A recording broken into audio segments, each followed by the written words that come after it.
우리가 우리의 국익을 찾아가면서 동맹을 발전시켜 나가는 관행을 만들어야지, 그러한 관행이 중국에게도 북한에게도 또는 주변국 모두에게도 적용되면서 대한민국의 외교 원칙이 만들어진다고 생각합니다. 그렇기 때문에 저는 어제 상당히 속이 상했어요. 두 번째 주제는 방위비 분담금 증액 이야기입니다. 오늘 컨디션이 안 좋은 건요, 어제 사실 방위비 분담금 협상을 보고 많이 아쉬웠어요. 이거 저희가 지난 월요일 날 유지혜 팀장님 모시고 방위비 분담금에 대해서 말씀드렸잖아요. 일단 지금 수치가 나왔으니까 그걸 가지고 설명드리면서 무엇이 문제인가를 말씀드리도록 하겠습니다. 올해 13%, 아니 정확하게는 13.9%니까요. 이거 사실 14%라고 봐야겠죠. 13.9% 급증했습니다. 그리고 이후에는 매년 국방비 증가율에 연동해서 그 금액을 올리겠다. 이게 좀 과도해요, 사실.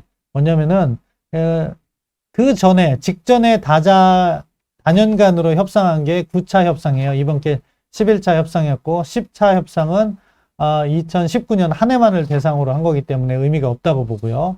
그러면은 2014년에 5년간 협상한 거를 말씀드릴게요. 그때 첫 해 인상률은 5.8% 했습니다. 그리고 그 다음부터 5년간 연간 인상률은요, 물가 인상률로 했어요. 그러다 보니까 어떤 해에는 1.5%, 어떤 해에는 0.5% 이렇게 방위비 분담금 인상을 최소화할 수 있었던 거죠. 그럼에도 불구하고 그 당시 합의 당시에는 미국이 한국의 적극적인 협조에 감사한다고 이야기했습니다.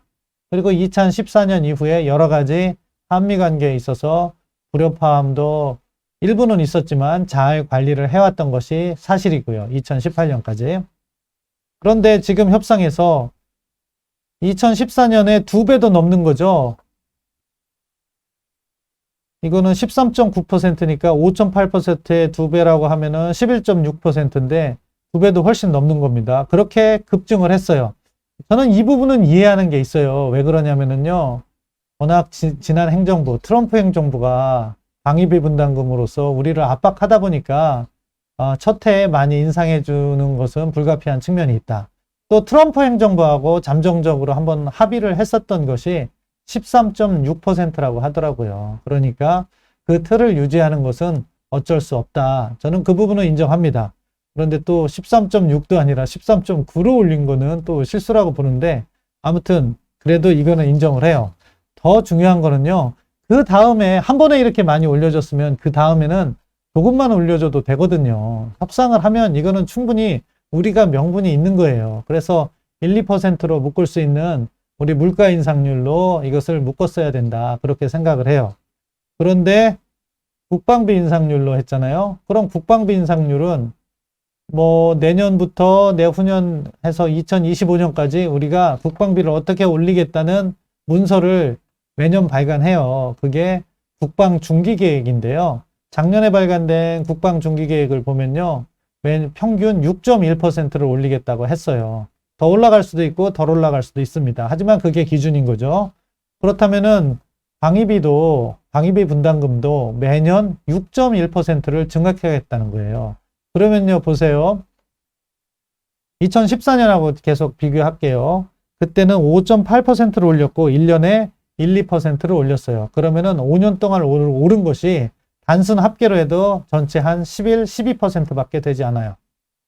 그런데 지금은 금액도 늘은 데다가 첫 해가 13.9고 6.1을 갖다가 계속 더하면은요, 총이 얼마냐면은 단순 계산으로 30% 가까이 돼요.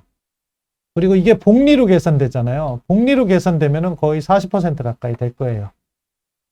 이게 엄청난 금액이거든요. 나중에는 몇 천억 이상의 차이가 나는 건데, 이러한 합의를 정말 왜 했나 저는 이해가 되지 않아요.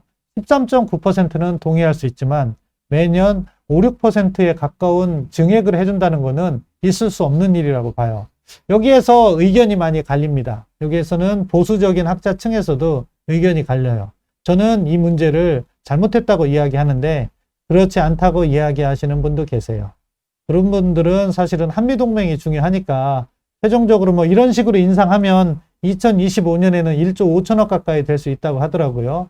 그런데 1조 5천억도 우리가 한미동맹으로부터 얻는 효용을 생각하면 큰돈이 아니지 않느냐 이렇게 하면서 김 박사도 그러지 마 이렇게 이야기하시는 분도 계시더라고요. 근데 저는 다르게 생각합니다. 협상은 협상인 거예요. 대한민국의 국익, 국민의 세금을 놓고 협상을 하는 거거든요. 그렇기 때문에 사실은 우리가 명분이 있다면 트럼프 행정부 때 협상을 했다면 저는 다르게 이야기를 할 거예요. 13.9%에 연간 6%라고도 잘했다고 할 수 있습니다. 그 대신 트럼프 행정부의 특성에 맞게 다른 걸 얻어내라. 저는 이렇게 이야기했을 거예요. 뭐냐? 우리가 원자력 협정 개정해서 핵잠, 저는 필요하지 않다고 보지만 핵잠을 만들려면 핵잠을 만들 수 있는 기반을 조성하고 또 농축도 조금 더 해서 우리가 원자력 에너지를 더 효율적으로 사용할 수 있는 그러한 협상, 바이든 행정부는 들어주지 않습니다. 하지만 트럼프 행정부는 원자력 협정 개정, 우리가 방위비 분담금으로 거래를 잘했으면 받아낼 수도 있을지 모른다고 생각했어요. 그런 식의 접근을 하는 것이 트럼프 행정부의 맞춤형 접근인 거고, 바이든 행정부 같은 경우에는 우리가 그런 식으로 거래를 통해서 얻을 것은 적어요. 동시에 바이든 행정부는 방위비 분담금이 전부가 아니에요. 한국군의 지역적 역할 또는 글로벌 역할을 요구해 올 겁니다. 그게 광의의 방위 분담인 거예요. 민주당 행정부는 한국의 방위 분담에 더 관심이 많았어요. 트럼프 행정부는 방위비 분담에 관심, 어떻게 보면 협의의 작은 돈 문제에 관심이 많았다면 바이든 행정부는 보다 큰 역할 문제에 관심이 더 많은 거예요. 그렇다면 우리가 방위비 분담금 협상에서만큼은 인상률을 최소한으로 억제함으로써 다른 분야에서 미국과 협조할 영역을 만들어 나가야 되는 거죠. 그게 대한민국의 국익을 위한 것이고, 그러한 올바른 관행이 정립되어야지 한미동맹도 저는 지속 가능하게 발전할 수 있다고 생각해요. 제가 동맹을 지지하는 것은 아마 이 프로그램을 보신 많은 분들께서 공감을 하실 거라고 생각합니다. 그렇지만 저는 맹목적인 동맹주의자는 아닙니다. 우리가 우리의 국익을 찾아가면서 동맹을 발전시켜 나가는 관행을 만들어야지, 그러한 관행이 중국에게도 북한에게도 또는 주변국 모두에게도 적용되면서 대한민국의 외교 원칙이 만들어진다고 생각합니다. 그렇기 때문에 저는 어제 상당히 속이 상했어요.